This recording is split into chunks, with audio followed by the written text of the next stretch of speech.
it's just great to see this tenure-ship here as OMG and EDG, two playoff teams now going head-to-head. OMG on blue, EDG red, and K'Sante taken away from Shanghai is a bust. The Rumble as well. I think you got to give a lot of respect to Shanghai as it feels like he has been the best top laner, if not one of, here in the LPL split.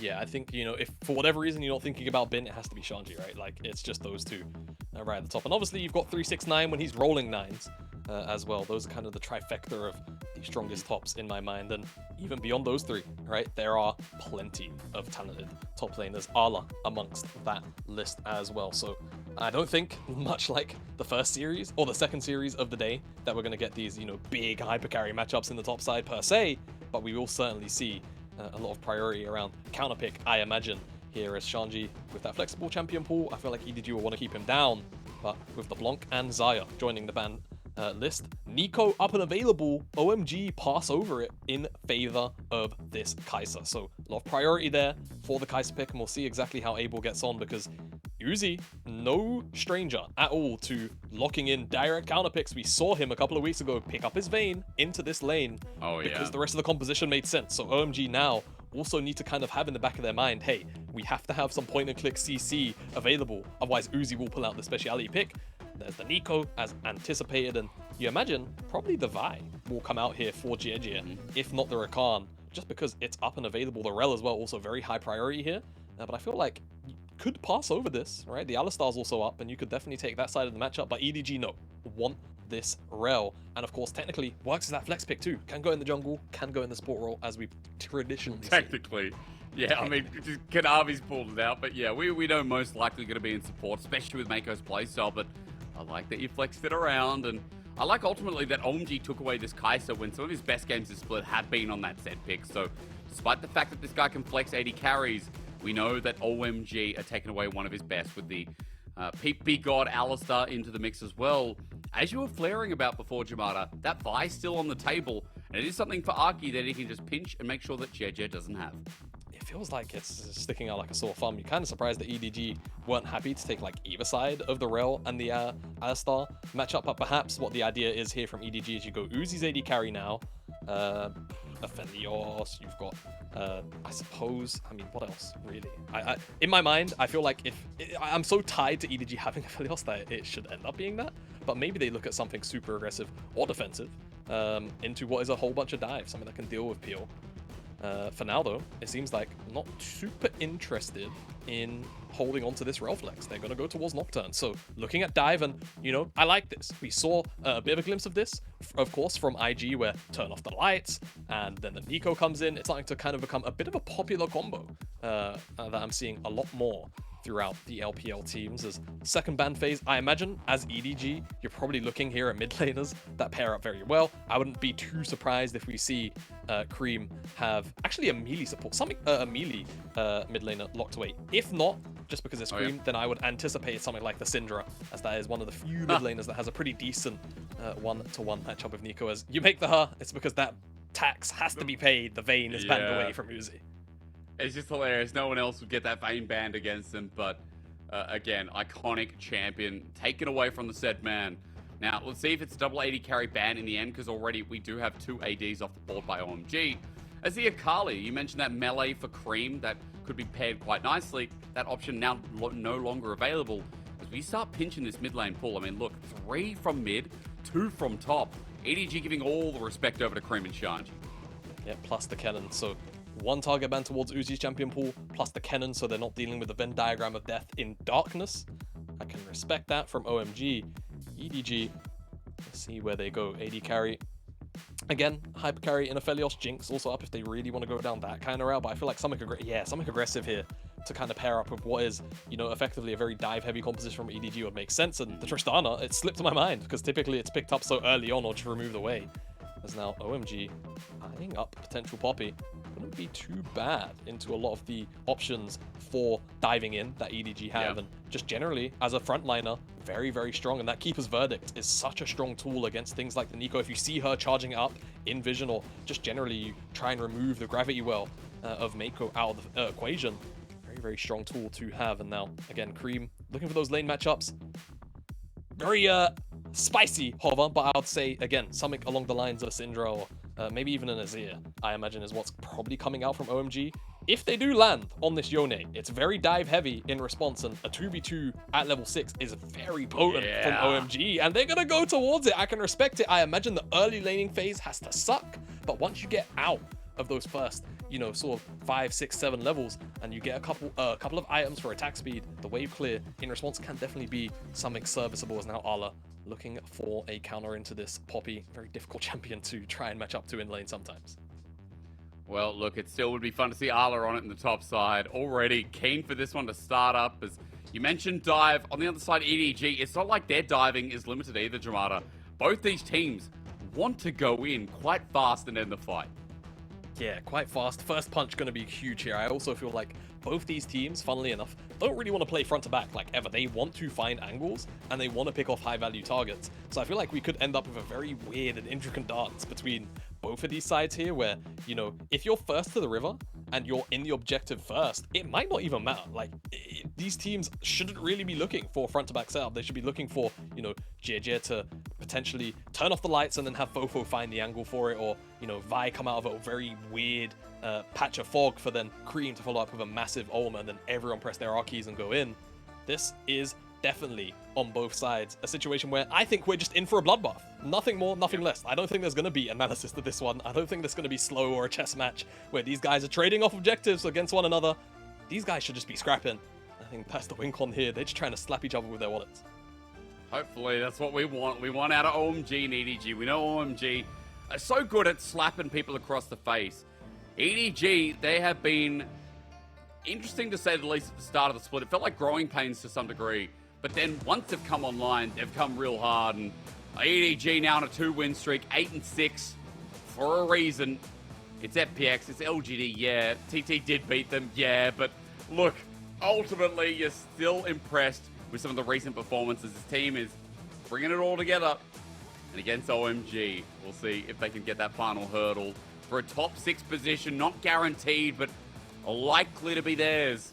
This series will be everything here. Oh, the gyros fly through. Yeah, EDG, you can imagine. People like Uzi. Oh, no. It's not even close, is it? No. It's not even close. I've never heard that big a disparity in gyros before.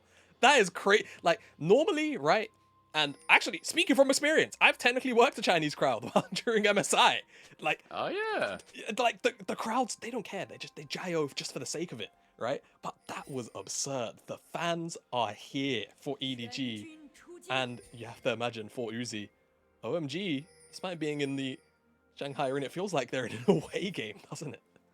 Oh, it definitely does. Look, you have no surprise though. Again, since Uzi joined EDG, they're already one of the most popular teams in the league, one of the most historic.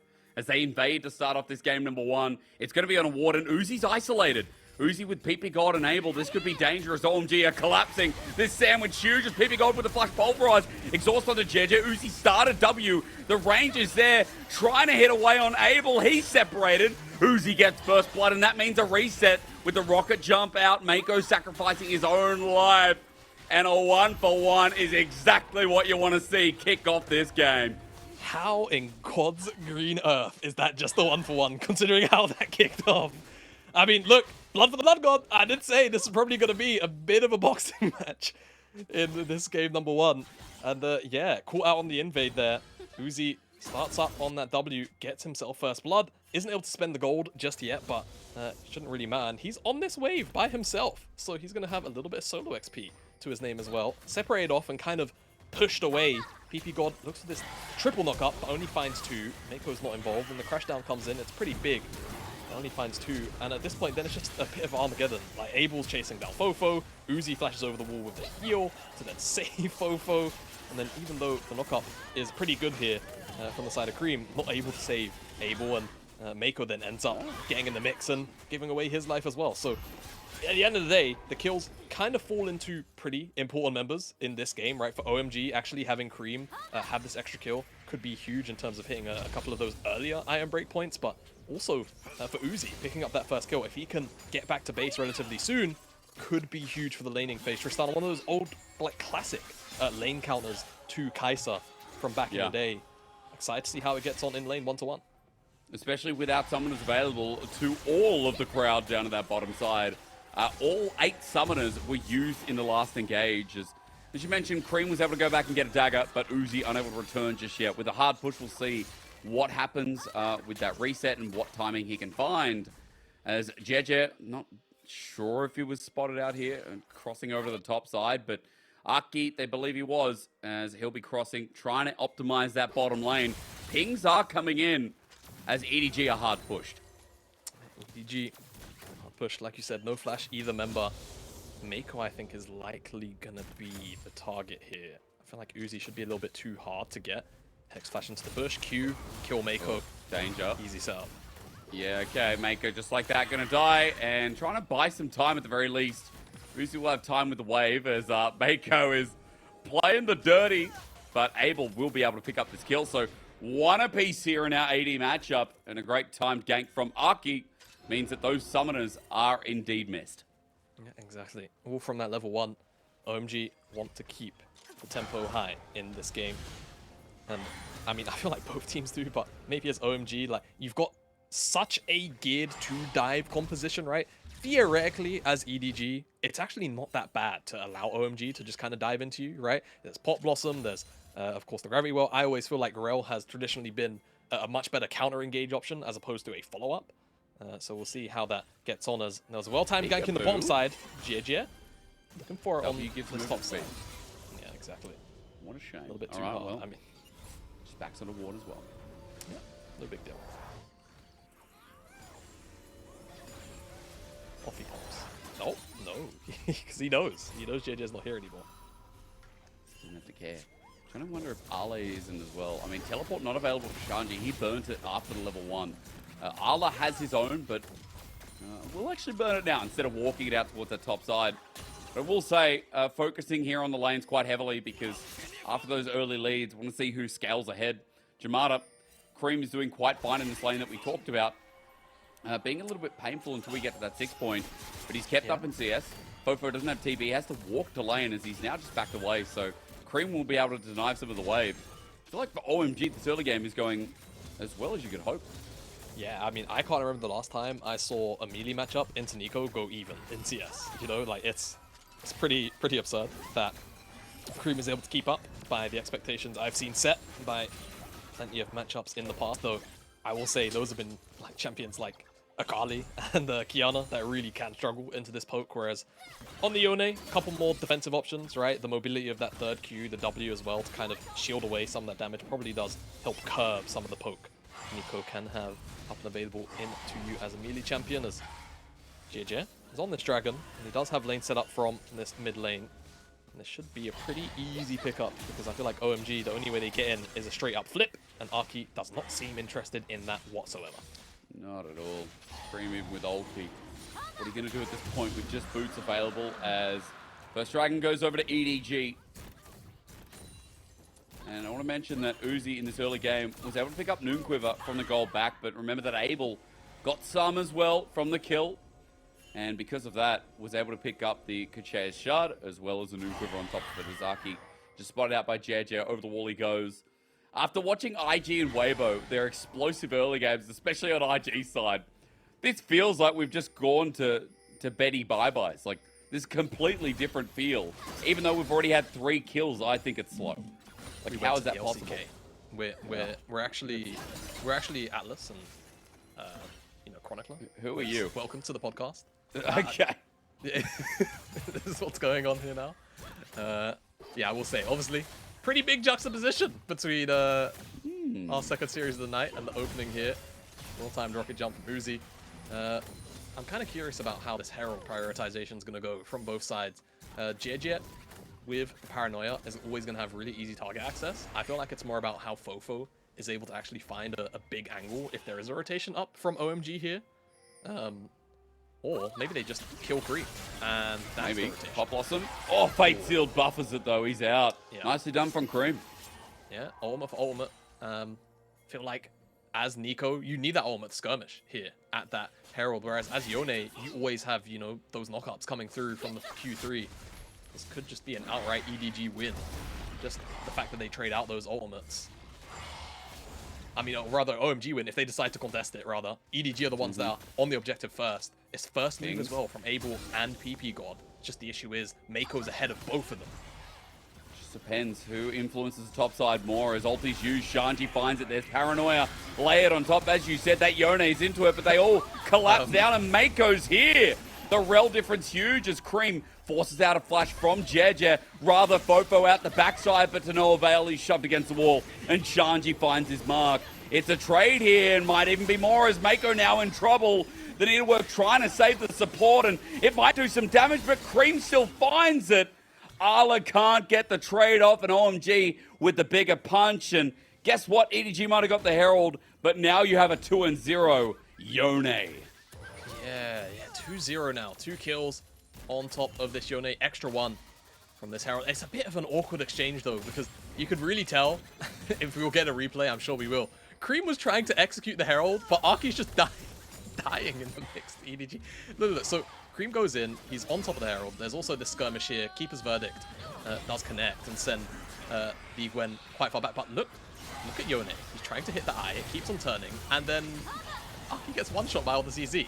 And because he hits the eye, it then means EDG are able to smite it away. But then the chase down is solid. Flash into the heroic charge here. Locks Fofo down. And then the continued chase down of, again, the mobility that Yone has. Spoke about how, in terms of how a team fight would look, as Yone, that Fate Sealed is an excellent tool, don't get me wrong, but not a necessary one to fight even this early on, just because of how those champs work. And Fofo not having the Pop Blossom did mean that there wasn't really much of a response, you know, once he got dived on the retreat there. It's 2-0 though, Cream. As you mentioned, things going well here. It's a BF sword start as well. So, folks, we're getting a bit more damage to follow suit as now for PP God as he hex flashes over the wall and just spots Mako, has a little dance.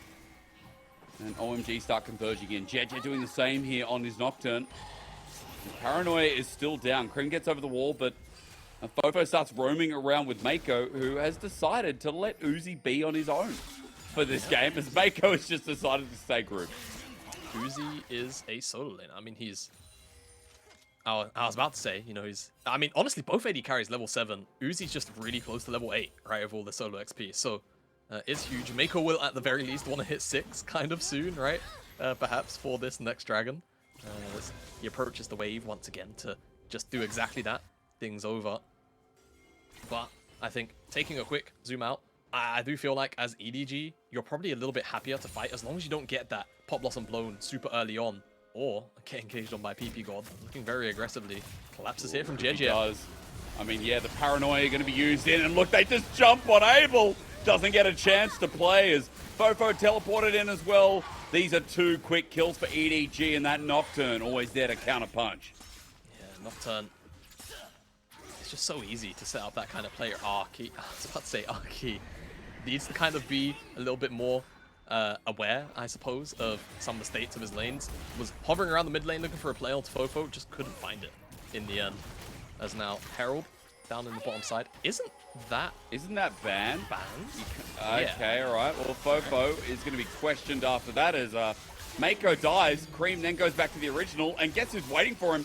It's on to Fofo.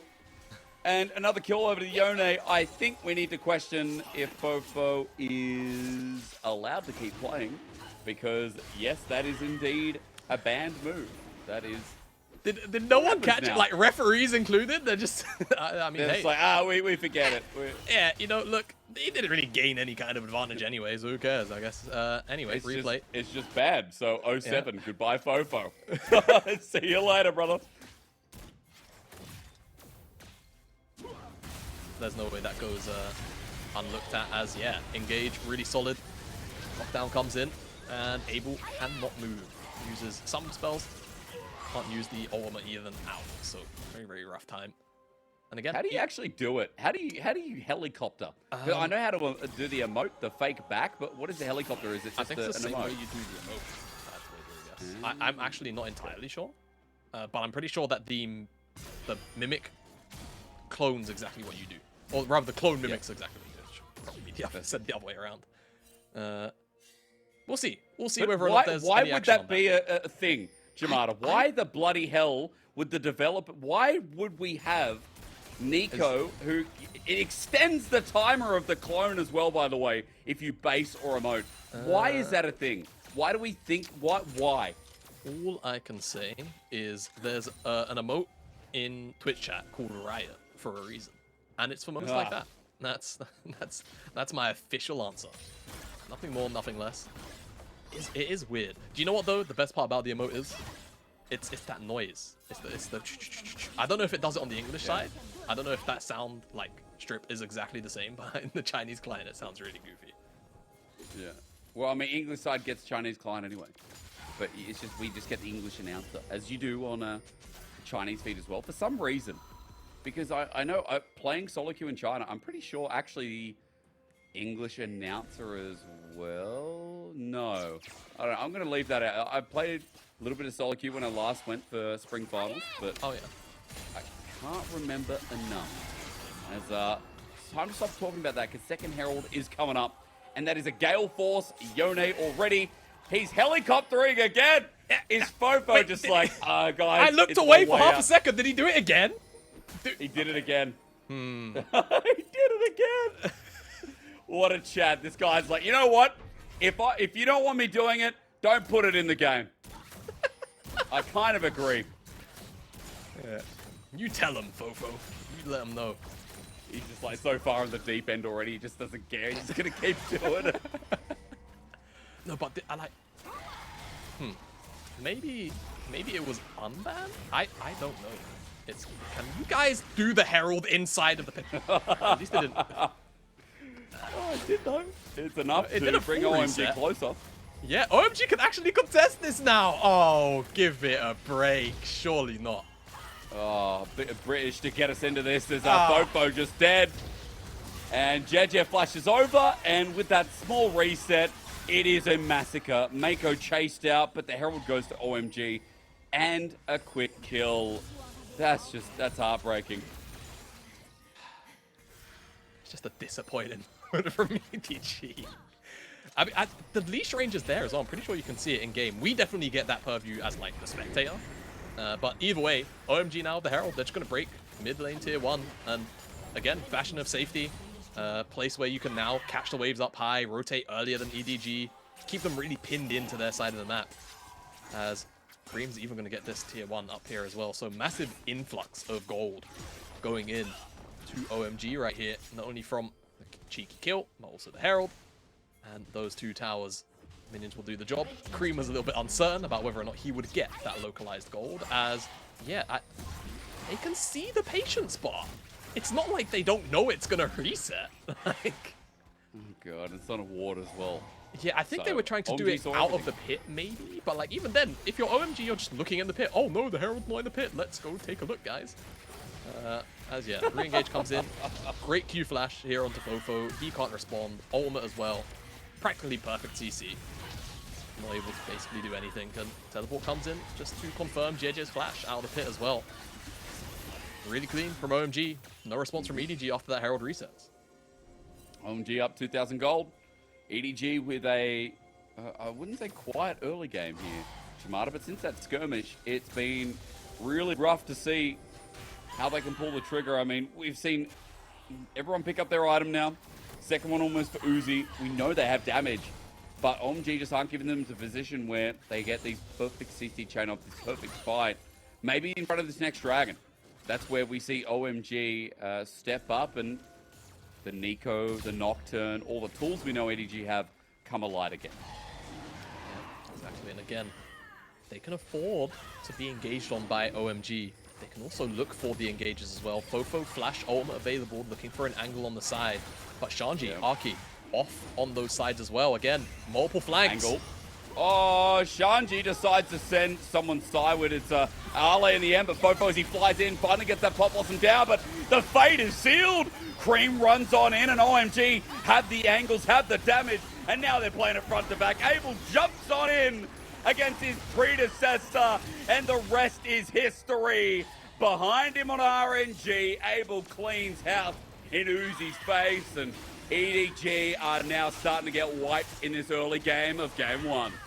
Abel steps up big, but OMG as well, just a well executed team fight on multiple fronts. Shanghai knocks away Ala, and as soon as he's out of the team fight for the very start of it, immediate collapse comes in from every single member of OMG. They pounce on who they can, they find Uzi, and that's all they really need. Even though Fofo's, you know, engage looked pretty alright, the fact that it was only really onto the frontliners of PP God and Shanghai meant that there wasn't really a strong enough answer from EDG to really warrant a continued fight here as he keeps his verdict again onto Ala. Really strong OMG, then kick off the fight. The disengage from EDG is good, and then this re-engage from Fofo again, solid, but only being onto the tanks means that Abel, and then here, this fate sealed, locking down 2 members is absolutely massive. And eventually it gives enough space for Abel to find his mark. PP God, insane flash W as well. Uzi just jumped on. As I said, the rest is history. And you know what, Chamada? You know what this made me think about? How good OMG are this season. Imagine if they go to Worlds and then international casters finally have to say PP God on an international broadcast. We've been waiting years for this magical day. Just imagine, you know, gone through it, we've gotten used to it, but they will have to say PP on an international Riot broadcast. I know exactly which casters wouldn't be able to keep a straight face at it as well. I've got a list in my head right now at the people that just couldn't keep it together. Yeah, I'm looking forward to that. Let's get OMG to Worlds. Yeah, screw it. Yeah, let's just have everyone say PP God. Yeah, why not? I'm down. Man.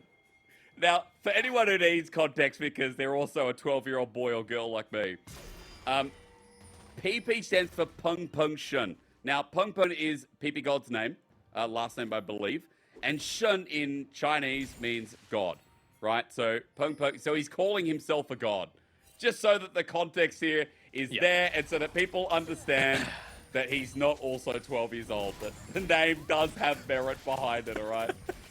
Look, at the very least, it needed to be explained. Please, please don't fire me again. Every broadcast, again? Like there's another way. Not No, again. not again. But you know what I mean. You know, every broadcast there is a way where I play with fire. Some things brought up that maybe shouldn't be. But hey, LPL's wild. I'm wild. I'm 28 years old and I act like I'm 16. You know, Hey, I drink I my mean- first drink at a pub and I'm like, oh, this is great. You know, You know? I agree. I'm 24 now. I'm still technically the Zoomer on the LP. Well, actually, yeah, there's, you know, I'll say I'm still like the Zoomer in the group. But man, I feel like I'm getting older, Jake. It's not great. I don't know how you feel being 28 and like married and stuff. Oh. Do Being you married, make the grown? I'm happy being married. What the hell? I'm happy Hey, being man. married, bro. All right. Here's the real question to test your age. Do you make the groan yet when you get up? Oh, And you know what I do. mean. I did do leg day man. like a couple of days ago, and you know, I squat and I did the full run around, and now like the past couple of days, I am groaning getting up. Yes, That's how you know, man. That's the sign. That's the just universal. the gym. I don't normally groan getting up unless I run out a cup of tea and I'm upset. Then I groan. And I have a little bit of a groan because yeah, there are some old man tendencies. I clear my throat. You know. When young people are playing around in the shopping mall, oh man, that gets me angry. Those kids having fun. They're on and school making holidays, memories. but they should show respect. You know, in the Westfield Shopping Centre, show some respect. You know, just because you're on holidays doesn't need to be bloody delinquents. Anyway, being 70 years old is not important because OMG is starting to Baron. While Ala has TP, he got bot side turret for Jamada. EDG are far away from this, no vision yet. JJ needs a target to jump in, but it's going down How fast quick. is this? Observers, turn the Baron back on. This 5k, it's gone. Like, surely, right? JJ has to get a ward in the pit and hope he can get in, but that's not going to happen. It's just gone. What? All right, well, there's Mako's ulti, but EDG is slow to the party as Green. Ulti's enabled, flies through. His predecessor taken out again. Flushes over. Abel's still okay. The old RNG sub is nailing EDG here with a triple kill. He is enabled. He is emboldened by his mid laner Cream to dive in onto Uzi. Finds the angle again. Excellent fate sealed means that the killer instinct is certainly there for Abel, perhaps taking notes from his old mentor. And OMG, I mean, it's just, it starts off as just basically a bait, an attempt to get some resources out of EDG, right? That's my read on the situation. But then EDG just take forever to respond. And then Yep. Cream comes out from the back of the pit, finds the Fate Sealed onto Uzi. Hello. How much damage does he do by himself? It's like a ridiculous amount. And then Abel just one-shots him next to the CC. Insane. Great flash. W as well. Extra bit of chunk damage onto Fofo. And again, Oh, man. excellent snipe. Gives him the triple kill. Earned every single scalp that he got there. Now OMG, third dragon of the game. And EDG on the back foot wholeheartedly. So much gold, but this gold lead has just crept up very silently. But 7,000. Arlo might be dead. Arlo might be dead here. Almost dies then again as Mako's tagged away. There's the engage from Peeping God. He takes Turret for a little bit as now it travels through, but Abel is just using the range here with the 2 items, finding target after target. Of course, Arla's too far gone, but OMG with another kill with Baron. Now, Jamadi, you talk about the gold bleed sneaking up. This is going to be 9k in a second as they find this inhibitor turret. Yeah, and the inhibitor to boot. They've even got a wave to work with in the He mid got lane. Uzi. Oh, yucky. It's not ideal. Agreed. That's an old man getting up for sure. Arla, would you like to go back to base? I guess he would. Because OMG take another inhib turret just from that. 10k, just about. EDG are getting reamed in this game. I'm allowed to say that. Yeah. You are. It's No. mid later. They are indeed. Yeah. They're getting enabled. They're getting creamed. They're getting charged. It is completely fine. Huh? There's a... You know, I'm not going to do it. I'm just going to move on and say that OMG can go push in the top side. I will not be the Twitch chat. I know what's going to happen in certain Twitch chats. I'm not going to do it. I'm going to be that guy. OMG can close out this game quite comfortably. Move up to the top side, open up the base there, wait for the supers to do their thing. And yeah, that should just be the game. I feel like EDG might be a little bit too far behind in this one. 3 items across the board for the carries, and then on the top side here of OMG as well, 2 items. Whilst that parry of JJ and Arla, they've just not really been able to, you know, show off their muscles like how they were in game number 1 earlier on. They have a suspicion. Yeah. This is a bait. This is a ruse. EDG realized, wait a second, maybe we shouldn't be here. Paranoia used to get out, but JJ has to burn the flash straight away afterwards. He's knocked back, knocked up as Fofo the same. The fate sealed again. Creme de la creme gets out with the kill as JJ almost dies to Abel, poking his way through the 10 stacks of the Dark Seal, hurting on top of the 3 items. As OMG, this game 1 is theirs. Uzi is nothing in the face of this young man. And OMG, what a class act to put on here in this first game of the series. Yeah, this is such a better look for OMG. I was starting to be worried on their 2-loss streak, the tailspin. I was hoping that the bounce back would be in the AL series, prepped and ready for EDG, but it seems like those extra days rest paying off dividends. Triple inhibitor now, and EDG, I'd say they're on their last legs, but I think that was about 5 minutes ago when they gave up the Baron. Nexus Tower's under siege. They have to pull the trigger. They just have to hope that they can win a team fight. They really do. Towers are dead. Fofo at least trying. That's a 3-man. Uzi jumps on in. They might have a target here. Health bar's whittling down as Cream goes to GA, but remember, GA is all it is denied. Is Mako from hopping on top of Abel. Meanwhile, everyone else getting charged up. There is no disengage. Only Zool, only Abel, and only OMG for a game number 1 win. Go away, EDG, they say. You're not worth our time. Not worth it. Oh, that was a slaughter by the end of that game, number 1. And OMG looking like their old selves when they're on their winning tendencies. It's been a bumpy couple of weeks, and especially those last couple of series looked genuinely worrying. But draft looks okay, execution looks okay, and they look like they're all on the same page again, crucially. If they can keep up this pace moving into game number 2.